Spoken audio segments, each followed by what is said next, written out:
당시 명희 씨는 회사 근처에 자취방을 알아보고 있었는데요. 너무 마음에 드는 집을 발견한 거예요. 아이고. 넓지는 않았지만 막 지어진 것처럼 내부가 깨끗해서 두 번 생각 않고 바로 계약하게 됐죠.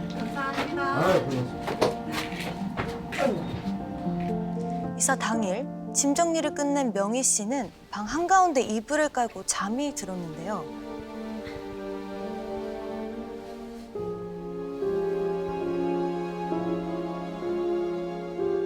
다음 날 아침 천천히 잠에서 깨어나려는 찰나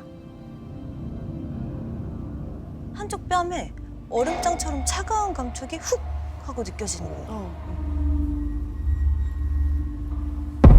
부엌 시멘트 바닥에서 잠을 자고 있더라고요. 어제 이사한다고 무리를 해서 그런가 보다. 그렇게 대수롭지 않게 생각을 했어요.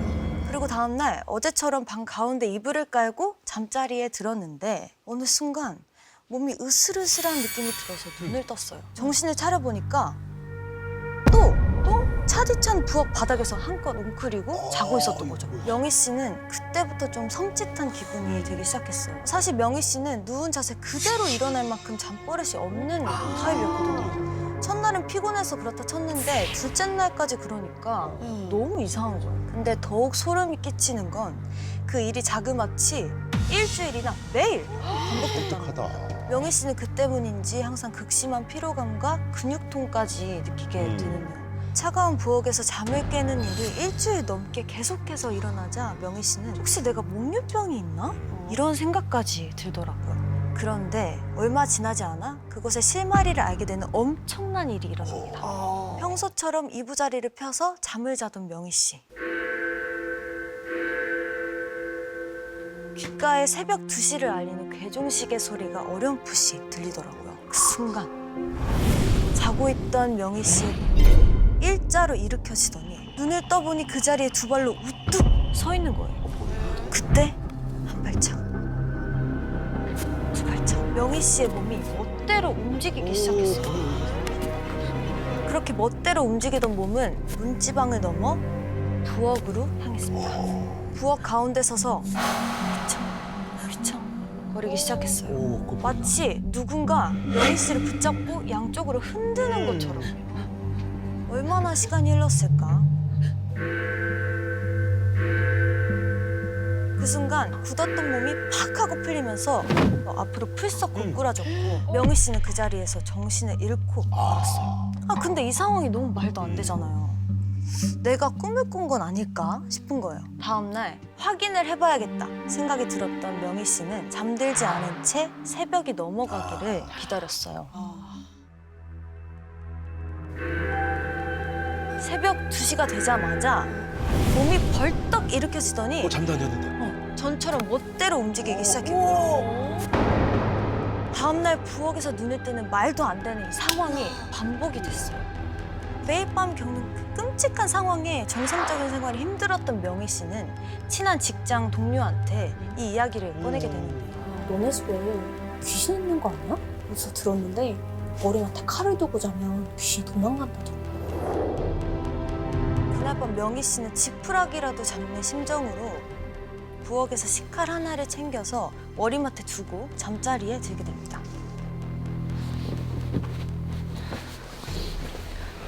그리고 어김없이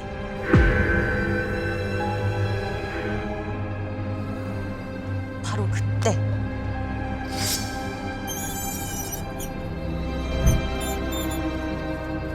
직감적으로 알 수가 있었어요. 칼.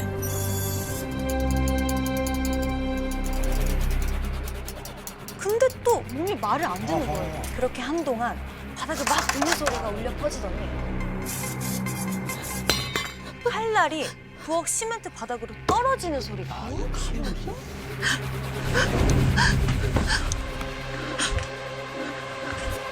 그렇게 차가운 시멘트 바닥에 발끝이 닿자마자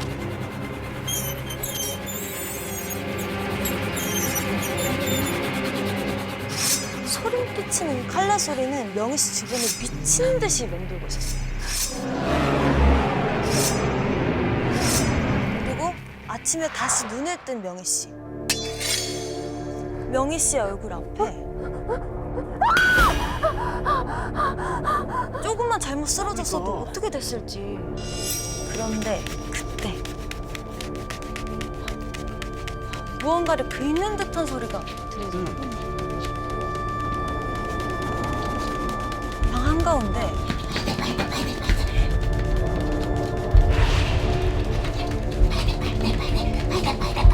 그러면서 알 수 없는 말을 중얼중얼거리는데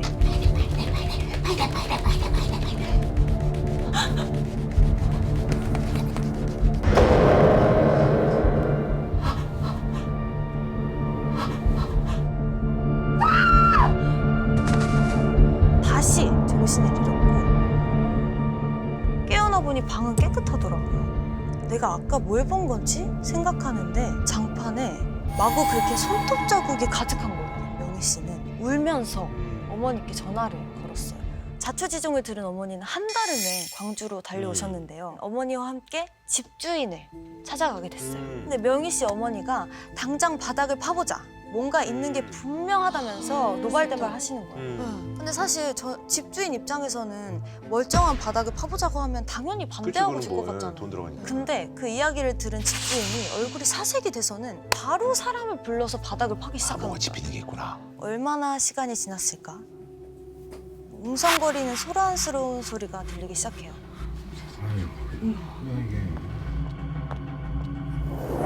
그 아래에서 여자 시체 한 구가 발견돼요. 썩지 않은 이 아주 기다란 머리카락들과 함께 말이죠.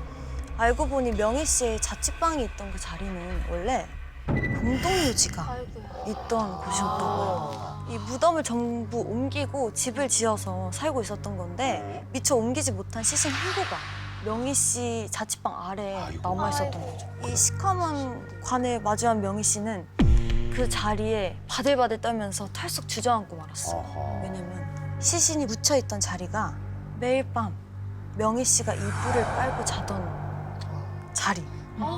바로 밑이었기 때문이죠.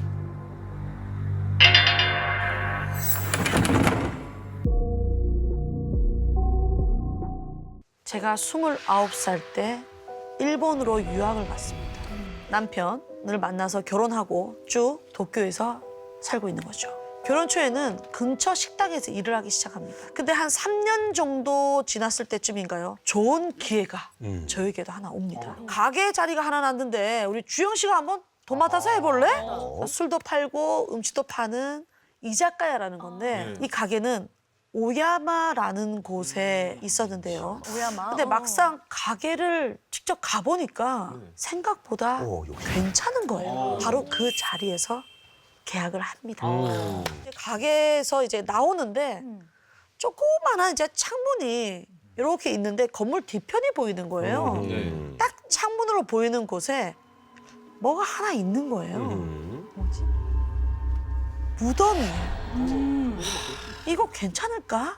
라는 생각이 드는 거예요. 근데 뭐 이미 계약서 썼는데 뭐 어떡합니까? 입술이 그냥 다 부르틀 정도로 열심히 준비해서 가게를 오픈하고 그러면서 한 달이 지나고 점점 불안해지기 시작합니다. 손님이 하루에 한 4-5명 정도였거든요. 그러니까 이상하게 그 건물 뒤에 있던 무덤이 신경 쓰이기 시작합니다. 장사가 안 되면 그래. 그리고 2달 뒤 이제는 손님이 하루에 1명일 때도 있고 뭐 없을 때도 있고 진짜 힘든데. 장사가 더 안 되는 거예요. 큰일이 났네. 그 와중에 그 주변 사람들이 이제 이상한 소문까지 막 나도는 거예요. 그 건물에서 반년을 넘긴 사람이 거의 없었어. 지금 벌써 5번째인가 6번째인가. 사장님도 더 손해보기 전에 빨리 나와. 이런저런 얘기가 막 들어오는 거예요. 처음에는 이런 말을 그냥 싸그리 무시했어요. 근데 이제 직원들 월급 주기도 이제 힘들어지니까 유지비가 더 나가. 걱정이 되면서 점점 더 그 뒤에 있는 무덤으로 시선이 가기 시작합니다. 갑자기 이런 생각이 드는 거예요. 언니, 우리 그냥 저기 뒤에 있는 무덤에 가서 기도라도 한번 해볼까? 아니, 무덤에 가서 왜 기도를 해? 내가 너무 답답해서 그래. 아유, 뭐 이거 앉아있으면 뭐하냐? 뭐라도 해야 될 거 아니야, 언니. 그래서 그냥 가게에 이제 남아도는 게 음식이지 않습니까? 그러니까 술이랑 과일 몇 개 싸들고 주방 언니랑 무덤을 갔어요. 그래서 무덤 앞에다가 술도 이렇게 한 잔 따라 놓고 과일 이렇게 몇 개 이렇게 챙겨가지고 두 손까지 모으고 빌었어요. 아휴, 우리 가게에 손님 좀 많이 오게 좀 도와주십시오. 예, 우리 좀 도와주십시오. 그날 저녁에 이제 여전히 또 손님이 없어서 아유, 주방 언니랑 그냥 일찍 문 닫고 가야 되겠다 이러고 있는데 갑자기 한 팀, 두 팀, 세 팀, 뭐야? 어머, 텅텅 비었던 가게에 손님이 들어오기 시작합니다. 신나는 거예요. 진짜 신기하다. 언니, 그 무덤에 술이랑 그 과일 올렸더니 손님이 들어오기 시작한다. 참 이게 좋은 게 좋은 거라고. 다음 날에도 예. 언니랑 무덤에 가가지고 또. 기도를 드린 거예요. 그렇죠. 그리고 이제 그날 이제 딱 가게 들어왔는데 세상에나 만상에나 그 근처에 회사가 있었어요. 그 회사에서 단체야? 80명! 이게 진짜인가? 이게 뭐야? 이런 생각이 드는 거예요. 그렇게 이제 가게 매출이 점점 오르더니 오픈하고 3개월 동안 적자를 많이 봤거든요. 다 깠어요? 단 보름 만에 다 메꿨어요. 근데 처음에는 사실 그 무덤 가서 기도했을 때 그냥 뭐라도 해보자 이런 마음이었잖아요. 근데 이제 다음에는 혹시나 해서 갔는데 반신반의했던 그 마음이 나중에는 맹신되는 거지 맹신. 이거 무덤 안 가면 내 가게 망한다. 그렇지. 이런 생각까지 들게 된 거예요. 진짜 신기한 게 이게 막 바빠가지고 무덤에 가서 기도를 안 했어요. 그럼 바로 손님이 뚝 끊겨요. 근데 다시 기도를 하잖아요. 이게 뭐야? 그러면 일주일 안에 또 바글바글해지는 거예요. 그러니까 일주일에 2번은 무조건 가서 기도를 드리자라고 이제 딱 마음에 다짐을 하게 된 거예요. 무덤 신이 누군지도 모르는. 그러니까 이제 몸이 아파서 이제 막 너무 피곤하니까 몸이 아파서 가게는 못 나가더라도 무덤에 가. 아니 날 살게 해준 곳이니까. 아니, 맞아. 그 건물에서 다른 가게는 6개월을 다 못 채우고 다 떠났잖아요. 저는 그곳에서 5년을 장사했고요. 심지어 단 하루도 적자를 본 적이 없어요. 매출이 어마어마했을 거 아니에요. 네. 집 한 채? 건물? 몇 채를 살 정도로 돈을 벌었습니다. 아이고. 그야말로 진짜 행운을 부르는 무덤이었죠. 오늘 해피엔딩 아니에요? 근데 너무 좋은데요? 이게 다가 아닙니다. 여기서 더 있었다 이야기. 44살 나이에 임신까지 하게 된 겁니다. 남편이랑 조금 그 노력을 많이 했었는데 안 됐었어요. 아님이셨구나. 근데 정말 나이도 나한테 이게 좋은 일만 생기는 거예요. 그래서 얼마 안 있어서 이제 남편이 이제 진지하게 얘기를 꺼내는 거예요. 가게 그만두고 조금 쉬면서 몸조리하는 게 어때? 그래. 조심해야 남편 돼요. 말을 좀 듣는 게 좋겠다라고 생각해서 매니저로 일하던 쭉 같이 일하던 동생한테 가게를 그대로 넘기기로 했어요. 이런저런 뭐 세세한 것들 인수인계하면서 계약서를 이제 마무리하려고 하는데 오늘 무덤 가서 기도를 안 드린 거예요. 그게 딱 떠오르는 거야. 야, 오늘 무덤 가서 기도를 안 드렸다. 내일 네가 가서 꼭 기도 드려. 간단하게 그 술이랑 과일 이거 올리는 거 알지? 다 그랬는데 이 동생이 에이 언니 지금 장사도 너무 잘 되고 다 자리 잡았잖아. 아이고 나는 그런 거 안 믿습니다. 야, 언니가 잘해서 열심히 해서 그렇게 잘 된 거지. 이 사람이 주인이니까 안 돼. 아유 그래 뭐 이제 동생 가게 된 거고 내가 뭐 계속 설득하기도 뭐하고 난 이제 얘기를 해줬고 네가 알아서 해라. 그날 밤 이제 다 정리하고 이제 집에 와서 숙소에 와서 자려고 누우니까 새벽 1시쯤 됐었어요. 아 깜짝이야. 초인종 소리가 들리는 거예요. 새벽 1시에? 새벽 1시. 이 시간에 누구지? 올 사람이 없는데? 누구세요? 누구세요? 그래서 이렇게 현관으로 나가서 그 구멍으로 이렇게 봤어요. 아무도 없는 거예요. 뭐야? 누가 새벽에 장난을 치나? 그런 생각이 들었죠. 그리고 그냥 잠이 들었어요. 그 다음 날 이거 뭐야 이것도 다음 날도 새벽 1시에 똑같은 시간. 다시 가래. 또 초인종이 울리는 거예요. 장난치고는 너무 정성스럽죠. 새벽 1시에. 현관문 구멍으로 또 이렇게 내다봤어요. 아무도 없는 거예요. 자려고 그냥 아야 무시하고 그냥 자야 되겠다 해서 자려고 누웠는데 야 이거 뭐야? 이 초인종 소리가 4일 내내 울렸어요. 어머. 그래서 동생한테 얘기했더니 그럼 그냥 언니 혼자 있으면 무서우니까 강아지랑 함께 있어보라고. 그 동생네 강아지를 데리고 왔어요. 데려온 그날도 똑같이 앞에는 아무도 없는데 초인종 소리가 또 나는 거예요. 그래도 강아지가 있으니까 약간 용기가 생겨서 강아지를 안고 문을 확 연 다음에 누구야? 진짜 화가 나지. 소리를 질렀어요. 아무도 없죠. 문을 닫고 들어왔더니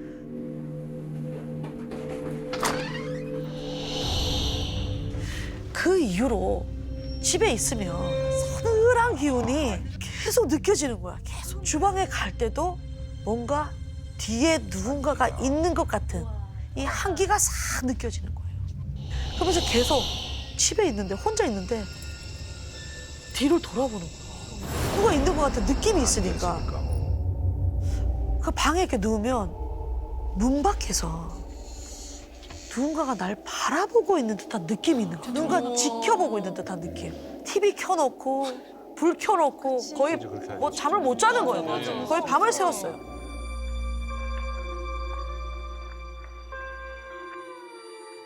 근데 구석에 검은 사람 형체 같은 게 딱 비치는 거야. 뭐지? 하고 그쪽을 쳐다봤는데 아무것도 없어요. 약간 이거 리얼하다. 근데 그 구석에 누군가가 앉아서 나를 보고 있는 것 같은 섬뜩한 기분이 드는 거예요. 그 순간 강아지가 옆에 바짝 붙더니 같은 곳을 보면서 막 짖으려고 안간힘을 막 쓰는 거예요. 강아지 보이나 봐. 막 하는 거예요. 이 강아지 눈에는 보이는 것처럼 같은 곳을 바라보면서 짖고 있는 거예요. 다음 날 겨우겨우 이제 잠이 들어서 새우잠을 자고 있는데 갑자기 가슴이 너무 답답해 오는 거예요. 다리부터 막 저려오는 느낌이 막 들어서 이렇게 뭐지 하면서 딱 깼어요. 그냥 가위 눌렸나? 이게 꿈인가? 눈을 살며시 이렇게 떠보니까 옆으로 누워있는 내 다리 위에 다른 누군가의 다리가 얹혀져 있는 거예요. 다리를 이렇게 걸더니 와, 못 도망가. 뒤에서 꽉 끌어안는 거예요. 근데 등 뒤에서 한 번도 느껴보지 못한 차가운 기운, 그 한기가 싹 느껴지면서 숨이 막힐 정도로 꽉 끌어안는 거예요. 답답하게 조여오던 그 힘이 서서히 이렇게 없어지더니 이제 몸도 조금 편안해지는 거예요. 그러니까 바로 이제 불을 막 켰죠. 여보, 지금 좀 빨리 와줘. 지금 빨리 데리러 와줘. 인수인계 해줄 게 좀 몇 개 남아 있었는데 더 이상은 이제 잠도 못 자고 버틸 힘이 없는 거예요. 무리. 그래서 동생한테는 좀 양해를 구하고 도망치듯이 원래 집 도쿄로 옵니다. 집에 오니까 마음이 놓이죠. 안심이 되는 거예요. 남편이 옆에 있으니까. 다행이네, 다행이네. 그러니까 집에서는 이제 잠이 좀 잘 들 것 같은 그런 기분이 드는 거예요. 한동안 숙소에서 거의 잠을 못 잤거든요. 눕자마자 그대로 잠들었어요. 푹 자고 있는데 그런데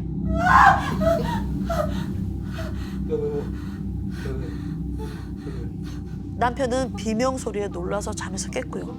저는 다시 잠들지 못했습니다. 편하게 자고 있었는데 갑자기 명치가 답답해지더니 오야마 그 숙소에서 느꼈던 그 한기, 서늘하고 차가운 기운을 잠에서 다 깬 거예요. 몸이 짓눌려지는 느낌이 들어서 덮고 있던 이불을 들쳤는데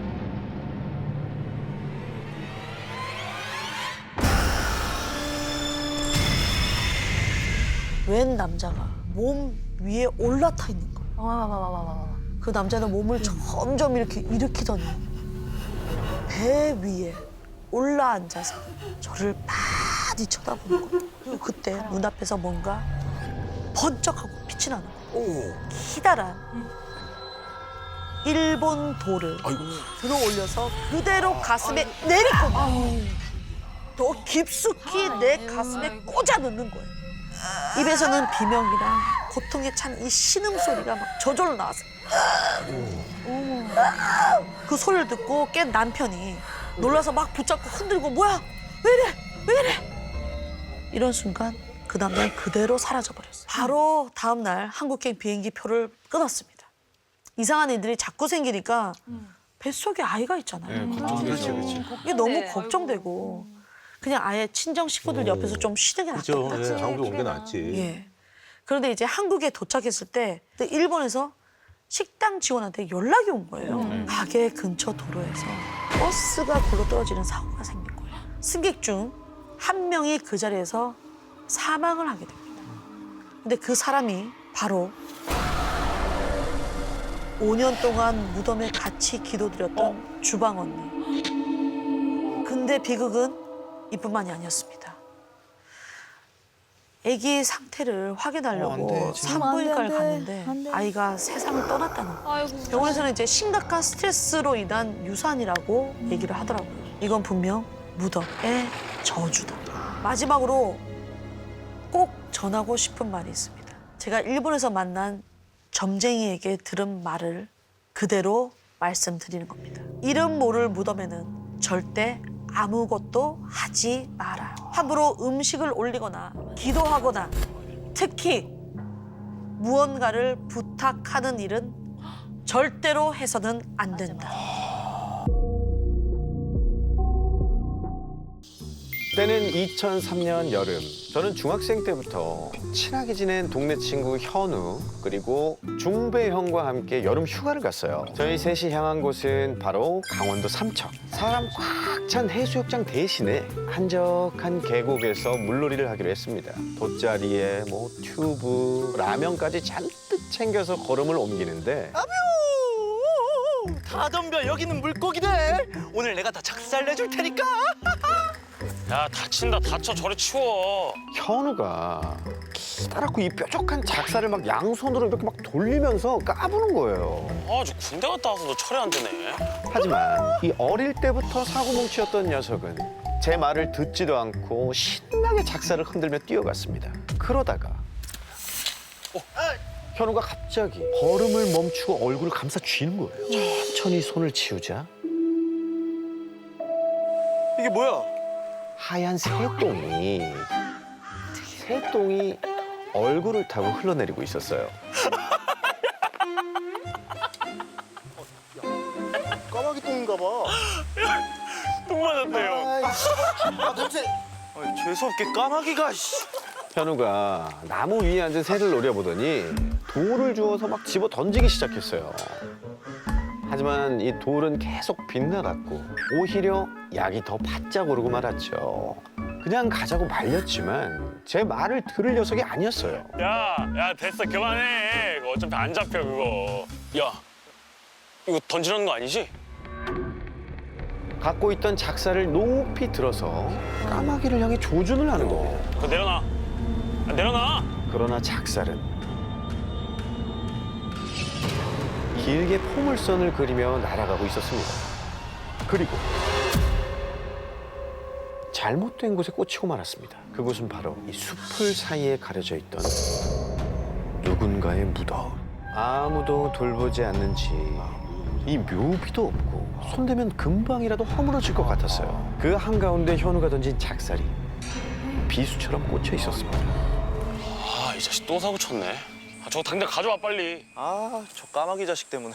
아, 만지기 싫어. 아, 뭐 알아서 뽑아 가겠지 뭐. 아, 됐어. 아 너 나이가 몇 갠데 생각이 그따구밖에 안 돼? 아, 그냥 가자. 아니 저거 하지만 현우와 중배영은 별일 아니라는 듯이 아하. 신경도 안 쓰고 그냥 가버리는 거예요. 무덤은 사실 함부로 밟는 그렇죠. 것도 아니랬는데 전 너무 찜찜했어요. 나라도 작사를 뽑아야겠다 생각했지만 용기는 나질 않았습니다. 거기까지 가서 뽑기가 또. 죄송합니다. 무덤을 향해 공손하게 사과를 하고 저도 그곳을 떠났습니다. 묘지의 작사를 그대로 버려둔 채 말이죠. 야, 여기 물 좋다. 어? 야, 물 너무 좋은데? 이 시원한 계곡물에 몸을 담그자 좀 전에 긴장했던 마음이 싹 또 가시더라고요. 물 만난 고기처럼 신나게 노는데 어쩐 일인지 이 까불이 현우가 너무 조용한 겁니다. 아까 내가 한 말 때문에 혹시 삐진 건가? 기분을 풀어줄 겸 조심조심 다가가서 장난스럽게 그런데 잽싸게 반격을 해올 녀석이 저를 죽일 듯이 이렇게 노려보기만 하는 거예요. 왜 그래 갑자기? 집에 가자. 가긴 어디가? 좀 집에 가자고. 아, 장난친 거 가지고 뭐 이렇게 화를 내? 현우는 아예 물 밖으로 확 나가버리더라고요. 그리고 잠시 후 저는 자갈밭에 떨어져 앉아있는 친구를 불렀습니다. 야 현우야. 그런데 이 자식이 꽁하게 막 등을 돌리고는 불러도 대답이 없는 거예요. 아 왜 그러고 있어? 우리 배고픈데 라면 끓여 먹을까? 현우 쪽으로 다가간 저는 두 눈을 의심하고 말았습니다. 현우가 한 손에 커다란 돌을 들고는 있는 힘껏 내리치는데 그 아래로 피가 범벅이 된 다른 한 손이 보였습니다. 야! 너 뭐해? 너 미쳤어? 하지만 현우는 멍한 눈빛으로 제 손을 뿌리치고 다시 돌을 집어들었습니다. 중배형! 빨리 와, 얘 이상해! 그만해! 중배형까지 달라붙어서야 겨우 현우를 붙잡을 수가 있었어요.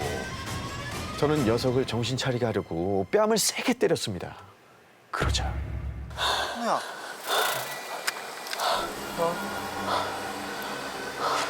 너는 여기서 뭐 하는 거야?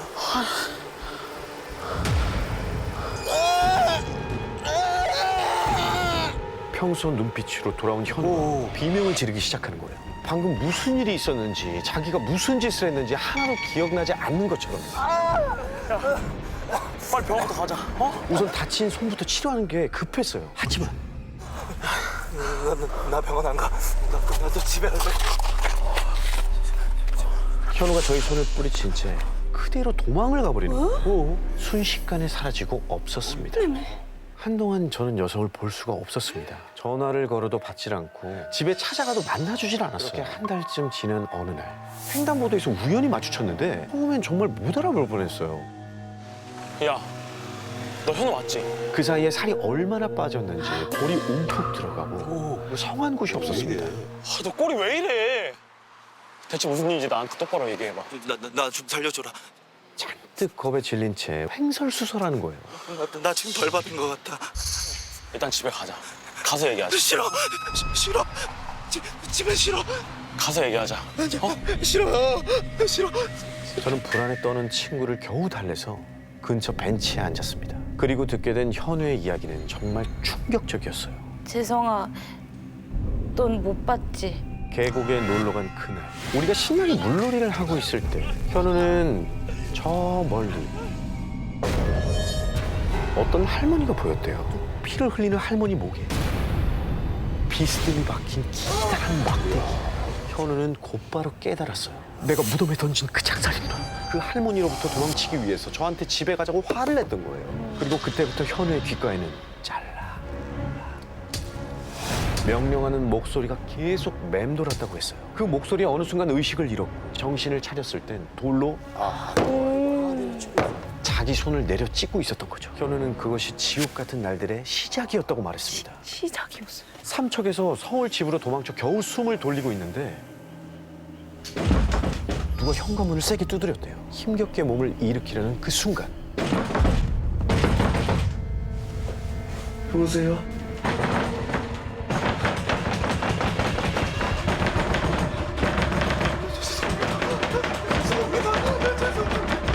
현관문을 지나 거실 그리고 화장실 창문까지 집에 있는 모든 문이 정신없이 흔들리기 시작했어요. 누가 억지로 집 안으로 들어오려고 하는 것처럼 말이죠. 현우는 공포에 질려서 온몸이 식은땀으로 흠뻑 젖었습니다.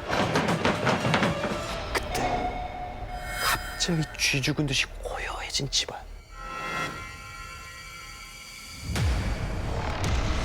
그건 계곡에서 현우를 노려보던 할머니였습니다. 목에 작살이 박힌 채 피를 뚝뚝 흘리면서 말이죠. 이 손목을 자르고 오장육부를 다 문드러지게 할 것이야. 죄송합니다. 잘못했습니다. 한 번만 용서해 주세요. 다시는 안 그러겠습니다. 현우는 죄송하다고 빌고 또 빌었습니다. 그 정도는 무덤을 욕보인 죄를 씻을 수 없던 걸까요? 결국 그 일이 일어나고 말았습니다. 바로 며칠 전 현우는 분명히 집에서 잠이 들었는데 눈을 떠보니 침대가 아닌 웬 슈퍼 앞에 서 있었다는 겁니다. 뭐야? 내가 왜 여기 있지? 슈퍼에서 뭘 산 건지 이 손에는 봉지까지 들려 있었대요.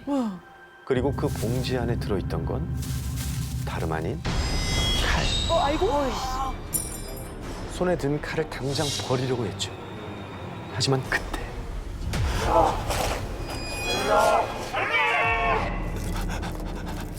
할머니 살려주세요. 할머니 살려주세요. 할머니 살려주세요. 할머니 제발요. 제발 살려주세요 할머니. 제발 할머니 살려주세요 제발.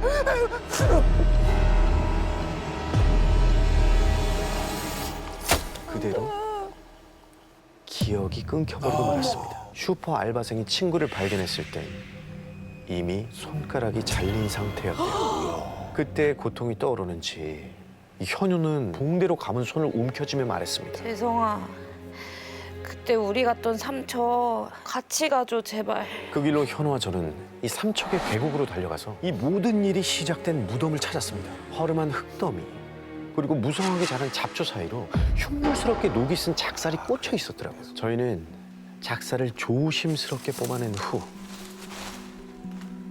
무덤에 여러 번 절을 올렸어요. 죄송합니다. 정말 잘못했어요. 정말 잘못했습니다. 그리고 그날 이후 다행히도 할머니는 나타나지 않았습니다. 단 한 번의 실수 때문에 끔찍한 고통을 겪게 된 현우. 무덤을 욕보인 대가라고 하기엔 어쩌면 너무 가혹한 건 아니었을까요? 아니면 마땅히 받아야 할 벌이었던 걸까요?